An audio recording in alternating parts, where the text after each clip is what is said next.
Hey everybody, welcome back to our SHOT Show 2026 coverage. We're here at the Lowlight Innovations booth. I believe this is going to be our third video in a row for all these SHOT Shows that we've been to. I'm here with Claude, the big man at Lowlight, and we're going to be discussing some new products. So Claude, always good to see you. And yeah, let's go over some new stuff you guys got going on for the year 2026 and beyond.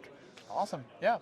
So first thing that comes to mind is pretty much right in front of us. So this is our new panoramic night vision device. It's called the MARS, or the multi-axis rotational system. Now, it's called the multi-axis rotational system because it functions slightly differently than, rotating pods that you've seen before. We developed a new off-axis rotation system that rotates with the user, so in a more clean motion. It's a more even motion instead of a lateral raise. It's more of a natural motion for the soldier.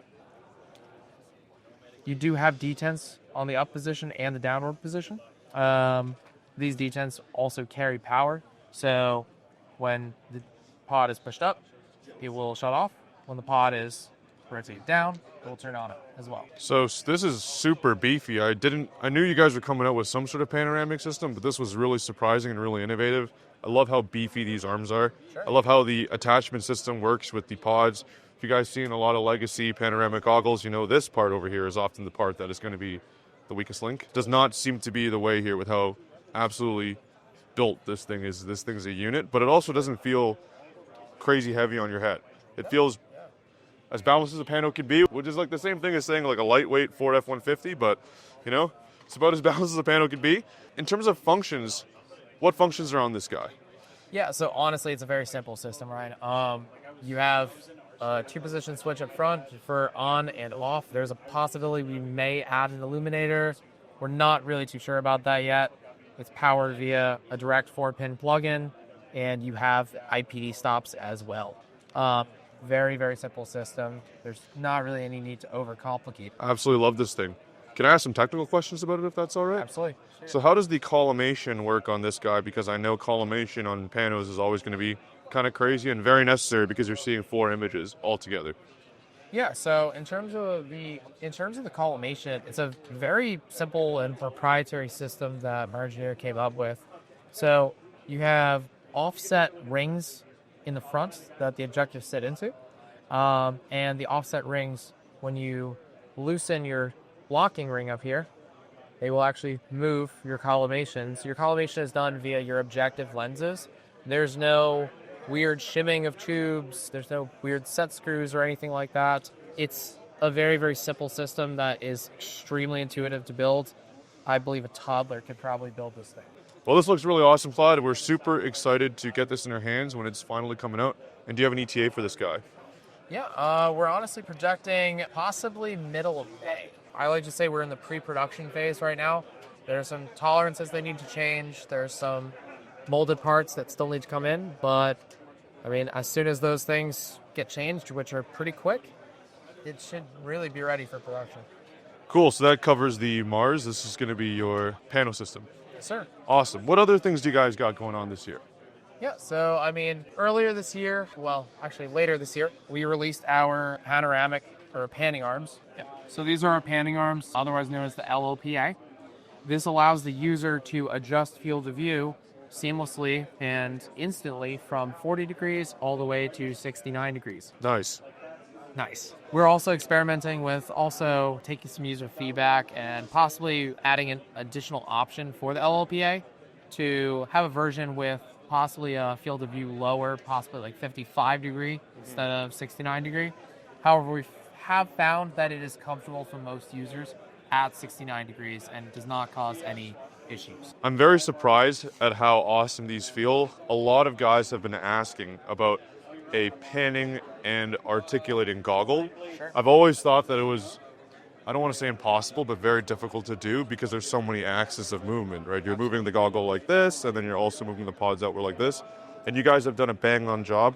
Can't really show this on camera, but it does take a fair amount of force to force the pods out like that. Sure. And there is a very, very positive detent when you force the pods out like that as well. Yep. And honestly, it feels really great.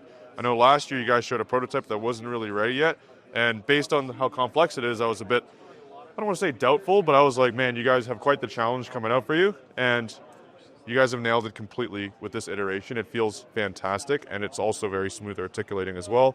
And if you know me, I love pan goggles. Kind of looks goofy, but this is a super underrated feature, allowing you to get more FOV with a traditional bino setup for less cost than a pano. So this is really cool. Really excited to see this hit the shelves, and I think you guys did a great job with it. Awesome. All right, Claude, so what else do we got new coming out this year? So, finally, we have our UH1. I believe this is the same one over here? Absolutely, yep. We have our UH1, which is our injection molded polymer system. We showed this off last year at SHOT Show. Our estimate was to try and get it out by Q2 of last year.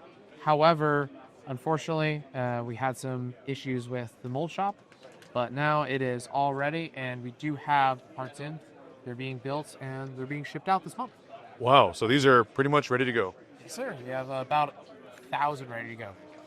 So, if you don't mind me asking, polymer goggle, this looks to be more of your, I would say, entry-level option into the LLI ecosystem. What is the price of these guys going to look like? Yeah, so for the housing MSRP, it's going to be $14.99 with a map of most likely $13.99. Very, very reasonable. Yeah, that will make this the most affordable manual gain goggle that's made inside of you, or to my knowledge at least, it would make it the most affordable one. You also have external battery power on it. You have a AA compartment. Cool. Will it come with the AA standard, or is it a CR123 standard? It will come with the AA standard. Yep. So it does vary from the MH1. You cannot get it with the CR123. This is just a very simple, non-modular goggle. Kind of makes sense for like more of a quote-unquote entry-level goggle. Everybody's got AAs. And it comes with a port standard as well. It does. So it's full-featured. It's got nice knob controls, dual illuminators. Dual illuminators. Dual illuminators just like the MH1. Manual gain, internal and external battery.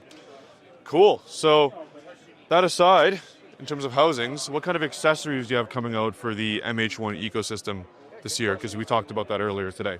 So we do finally now have our AA battery compartment. We've been working on the AA battery cap, which we should now be bringing out in the next month.